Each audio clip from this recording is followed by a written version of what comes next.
akkuma jiranii ni gartee mana ijaaranii jettee bifuma keessa jiranii akka gartee manuti adii nyaannee adii uffachaa suufa uffannee bereenee gartee dhufnu kana osoo hin ta'in qilaal isaaniitii fi qophii isaanii maratanii dugda duubatti gartee sinqii isaanii waan qabanii yagii jedhii gaashuumoo ofii hudhaa saawaa faa gartee hidda mukaa saffaa fi harkatanitti muka gartee biftee jedhamtu guuranii faa gartee qophii isaanii keessa guduunfatanii deemaati duubbee qabanitti yeroo gartee bobbaarraa deebi'an guyyaan kun yeroo ga'u duubbee qabanitti deebi'anii haaromsa fudhachaa kan gartee qabsoo keessatti guttaa keessaa yookaan sigiraa keessaa yookaan muraasa keessaa yookaan saayilii keessaa hanga taakiyyaatti hanga birkiitti kan keessaa bufe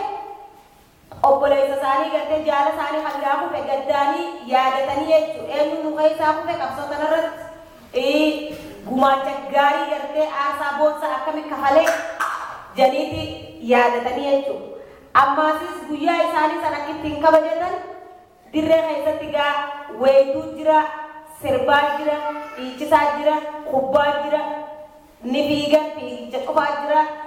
waan adda addaa gaa walaloo adda addaatiif sirbaa adda addaa cufaa jira, diraamaa fi waan adda addaa jira jechuudha. Gootawwan keenya gartee warreen akka Elemoo Qilxuu warra akka Taaddasaa Birruu warreen akka gartee Maama Muzambilii warreen akka Baaroo Musaatii fi akka Jaarraa Abbaa Gadaatii fi akka Waaqoo Guutuutis eegaa maqaa isaanii lakkooyidee himuu dandeenyu akka Jaalburii Sooboruu akka Jaalbujii Raggaasaa akka gartee Jaal Daddafaa Dhaqqabaa akka Jaalbuulaa Galmoo akka Jaalbaroodaa Baruu akka Ibsaa Dagaa akka Ayyaantuu Dagaa shamarran keessaa akka Fuulaniifaa akka Fuulaniifaa artistoota keessaa warra akka boonsisoo boonaa warreen jaalla kunfufti nu gartee jaalla wareegamanii warra akka marii garaani warra akka gartee mas jaaltuujii raggaasaa kaa ibsaa dagaa ayyaantuu dagaa gaaddisaa dagaa ilmaan abbaa tokkooti hambisaa soolee gurmuu soolee dawoo soolee nagayoo soolee ilmaan abbaa tokkoo qabsoo kana keessatti gartee irra wareegamanii xurree gartee isaan nu tartaraaran hambaa isaanirraan warqatti haftee jechuudha. Kanaafuu luba Oromoon jaallan qaqqaalii kana gartee himee fixuu hin danda'u yoo nifin amma isiniifin lakkaawajee ani baatiidhaaf hoggaallee na duraa fudhata jeetii yaada gartee warreenumaan ibsinatti qabefaa yoo nifin irra deddeebi'e isiniif lakkaa'e shamarranii fi dargaggoo fi haawwan keenya jidduu jechuudha. Saniifuu waan isaan irra wareegaman san akkamitti nuti galmaan ga'uu qabna. Waan san akkamitti nuti Oromiyaa gonfan. Arralee dubara kinisan arras wanu ne sandara nu jirti jechu biya keessa barata keenya dhumaa jira barata keenya hidhamaa jira dubartiin keenya rakkina adda addaatiin taan gudeedanii taan gartee naannoo hidhaa gaara keessaa guuraa jiran dargaggoota keenya gartee filaasaanii gaara keessaa guuran haawwan keenyaa fi gartee manguddoo keenya dhufa arri isaaniiti muka keessaa ka waraabessi nyaata mataadhaa fi akka isaanii Oromiyaa keessatti gartee daggala keessaa guuraa jiru. Isaan san duwarra hambisuudhaaf falli Oromoon gartee arra qabsoon keenya barbaadu arra jaallan dirreellee wanni isaan dhaabbatan irrinni keenya nuti kara keenyaan gartee qophiidha jirraati. Taankii fi baankiidhaan nurraa irruudhaa jechuudha. Kiisha keenya gartee kiisha keenyaan nuti gartee Oromoon diyaaspooraa jirru arraam diya asirraa deemi. Kopi teessan gartee dhagaa boraafachuu fi roobaaf caama san keessatti arraan tana ambuubar biyyaalaa kana gartee asii kutadhechi tutuqachuu duruun bare amma anaanillee deebiiti waan san lafaa boonii dhukaasi yoonaan jedhan amma anuun deebu haa dhugaan isinitti hima anillee anuun deebu saniifuu nuti immoo wanni godhuu qabnu achitti yoo deebuu baane qabsoon afaan qawwee qofaa miti wanni nuti goonu immoo ni jirti baay'ee gartee galii qabnurraa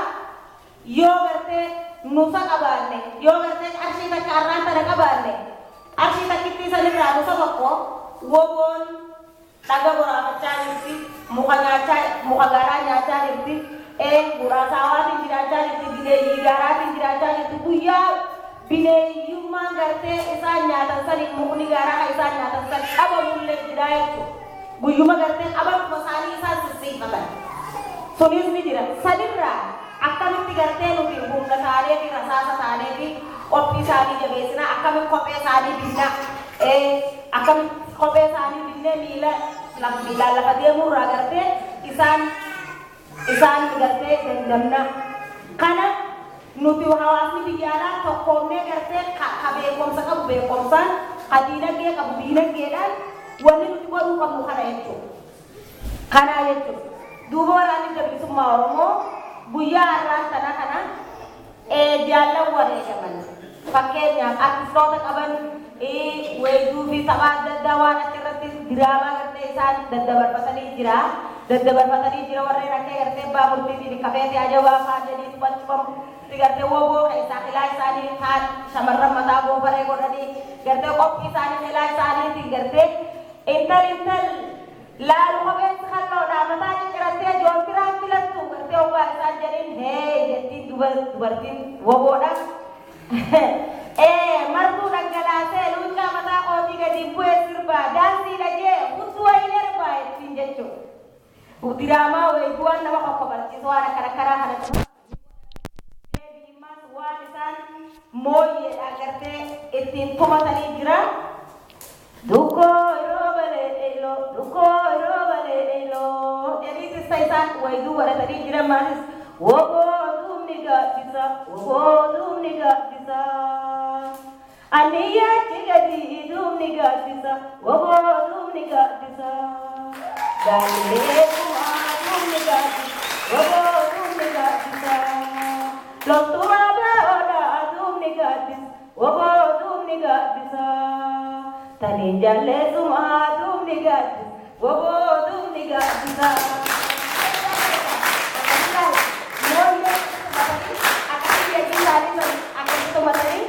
Matafam alaga adumni gaddisa woboo dumni gaddisa bubbee walaawwattee dumni gaddisa woboo dumni gaddisa warra bancunqursa dumni gaddisa woboo dumni gaddisa dachiin garaagattee dumni gaddisa woboo dumni gaddisa loltuu dumni gaddisa woboo dumni gaddisa loltuu dumni gaddisa woboo dumni gaddisa. Jadi kami semua kami sakit keedagatanii jechuudha. Akkasumatti gammaasis warreen akka boosisoo boonaadha warreen wareegaman hawwisoo hafan hawwisoo waraana bilisummaa Oromootiin jira jechuudha. Hageeroo biyya dargaggoo biyya yaa humna warra shamarra ambi qabsoo fi daddayaa ilma hanaayyaa. Bilisummaa lolti teenya loltuuni diigaan barree ifama seenaanii isaanii diigaan malee dhuftu bilisummaanii. Qabsoo biyyaa sirsiisadhee bu'uura kookiniin gadhee duubatti deebi'uu sabni na goonfadhee qabsoo kootaa kufaa bo'uu ho'aafdhadhee. Sirbi kun kiyyoo osoo ta'in warra lafee isaanii gaara keessaa gartee addaatti boosisoo boonaa hawwisoo makafan warreen gartee gaafa nuti maqaan taa'e maqaa gartee sirni gabroonfataa nu yaame sanillee dha'uu fedhu warreen gartee maqaa sanii gaafa isaan nu yaaman oromummaa isaanii moggaasee gartee oromummaa isaaniitiin boonee yeroo san gartee warreen itti sirbaniitu boosisoo boona warra wareegamee lafa isaa dirree keessaa addaan turaa'ee tokkoo jechuudha warreen akka kuulanidha. Awwayyaa ilmaan Oromoo barme awway maaluma eeganii barme awway maaluma eeganii barme awway bakkuma jirtanii barme awway diinaa waraantanii barme awway diinaa waraantanii barme awway leenjii Oromoodhaa barme awway taataasaa birruudhaa barme awway rereemoo kiltuudhaa barme awway babbaadaa seekufee barme awway tuutaayinaaf dhanyootaa barme awway tuutaanaaf dhanyootaa barme awway eenyuu jechatu'ee barme awway goonni Oromoodhaa barme awway goonni Oromoodhaa barme awway biluunaa maasanii barme awway sababaa laafeenyaa barme awway sababaa laafeenyaa barme awaya ilmaan oromoo barme away maaluma ejani barme away maaluma ejani barme way maaluma ejani barme sintunis wareegamtee jirti sintunis waruma lafeen isaanii gaara keessa adda fet akkanumatti gartee sirba gartee isaan ciccibsu gartee akkanumatti gartee moobaayilii fi gartee networkiidhaan gartee walitti hidhatu kanatti gartee isaan networkii qabanii chaarjarii gartee isaan suuqatan sirboota gartee geeraraa walaloo adda addaa gartee maayikii fitti muti chaarjii baatiyyaa yookaan wantoota saniini guutatanii jechuudha. Chargii sanii guutan gaa moobaayilii wanni gartee isaan amma ittiin sussuuqattu ni jechuudha. Chargii fi qophiin isaanii maraataa qophiin duudarra jette akkasumatti woboodhaas qophiin isaanii duudarraa jechuudha bakka kan halkanii guyyaa. Bifa kanaatti kabajatanii ka qophees gaddaa yaadacha ka jiruus akkasumatti immaas irbuu isaanii haadha oofachaa cinaacha dadhabina qabanii fi gartee bu'aa fi bayii gammachuu amata dabra keessa dalaganis walitti himanii tanarraa tarkaanfi takkallee taatu bara dhufuuf kamitti hidaanaa jedhaniiti itti irbuu isaanii haadha oofatanii gartee ittiin jijjiirratanii gartee itti walii galan. Sanii kun nuti yoo barri 2014 dabre barri 2015 kani gartee barattoota keenya qeeroo biyya keessaa gartee diinni kanatti hidhee ajjeesaa jiru kan lubbuun saaxina keessa yoo qollofnees yoo shaantaa keessa keenyas lubbuun numa duut ittillee irrattis numa duut kunoo tama qurxummiinis nyaachaa jiru tanuma gartee biyya keessaa qabanii akkam beenetti hawarri biyya kanaan naafu ta'e gana dooraa laaf gartee riyaala suutii naasar gosa jee gartee warri eeggachaa jiru mootummaa wayyaaneetiif gartee sirna diddaa gabrummaa kana gartee kana jala hin teenyu jedhanii takkaaduu yookaan jiraachuu irra nuu wayya jedhanii osoo karas deemanii qurxummiin karan nyaatti qurxummiilleen irraa tana afaan oromoo dubbachaa jirti baara keessa teessee qurxummiilleen an dhiiga oromoon na keessa jirattee wal taphachiifti oromoodhaan jechuudha dhiiga oromootiin qurxummiillee wal taphachiisaa jirti kun cuftinu namni gartee adeerrirraa jedhamin ka eessumnirraa jedhamin ka obboleessirraa jedhamin kagarte namni ollaa saayibni jaalatullee irraan jedhamin oromiyaa keessa hin jiru kana cufa laalle jaallan jaatanii babbareedaa kun nuuf bu'aan qabu huccuun babbareedu siree gaggaarii nuti gartee biyya faranjiitti bibbitallee gartee nuti irra rabbitum ka biyya keessaa gartee namni keenya dhumaa jiru ka biyya keessaa ijoollee teenya ka gartee boru hegeree boru gartee oromiyaadhaan bu'aa meeqabuutu gartee diinni bixaa jiru